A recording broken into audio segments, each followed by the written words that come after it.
What's fascinating about this sketchbook is really the fact that it gives us an insight of what happened in Victor Hugo's mind as a creator.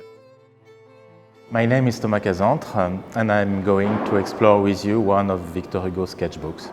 It's a sketchbook from 1864 and 1865. At that time, he was working on a novel set in Guernsey, where he was in exile at that time, called The Toilers of the Sea. Here, we have a map of the part of Guernsey where the main part of the novel takes place. We have two very powerful drawings showing key scenes of the novel. So this one, it's an imaginary reef called Les Douvres. The ink Hugo used is very acidic, and you see it has sometimes eaten the paper, making holes in it.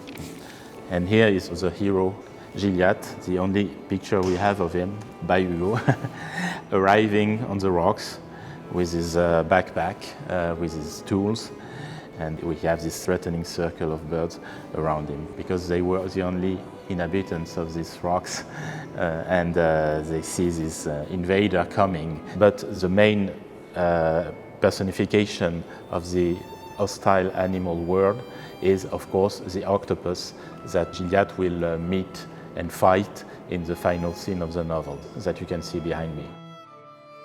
Here we have an example of dialogue of the Toilers of the Sea. And once he had used this page in the novel, he scratched it. The writing is almost unreadable because it was for him, you know. It was a very personal document. On this page, we can see the first title he had in mind for the Toilers of the Sea, L'Abîme, the Abyss. And eventually here he found the permanent title, Les Travailleurs de la Mer in French. He made portraits of the minor characters, but never of the major characters. So this is a very minor character that appears only in one chapter, a band of smugglers, and its name is Parisien dit Peau Rouge, or Peau Rouge dit Parisien. It's the same for Les Misérables. We don't know what face Jean Valjean has in Hugo's mind. On this page we can see a fascinating drawing. So it's a chain relying here on a piece of wood, and on the end of the piece of wood is written Les Misérables. We suppose that Hugo made this drawing as an idea for a title page in a new edition of the novel. And there's a larger version in ink in the exhibition, but without the title Les Misérables. Every year he did a trip to Northern Europe, to Belgium, and here again he made some drawings. For instance, we have here this statue. It's an actual statue, but he added on the pediment the name Hugo Tête d'Aigle, Hugo Eagle's Head, which is an imaginary historical character that he had imagined for him as an ancestor. And here we have a beautiful example of the complete technique Hugo used: ink, pen, different layers of brown wash, of shadows, and many other examples of this technique can be seen elsewhere in the exhibition. Hugo's drawings are often enigmatic.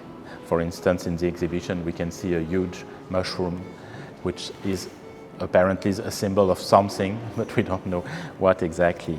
And here we have this strange and fascinating flower that has been painted over another drawing in pencil. And again, the ink, that's very acidic, has covered the opposite page. It's frightening, and it's like a flower of death or something like that.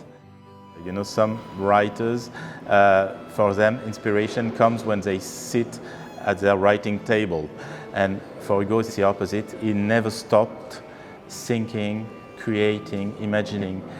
Words and images were permanently bursting into his mind, and he had to write them down immediately as part of his creative universe.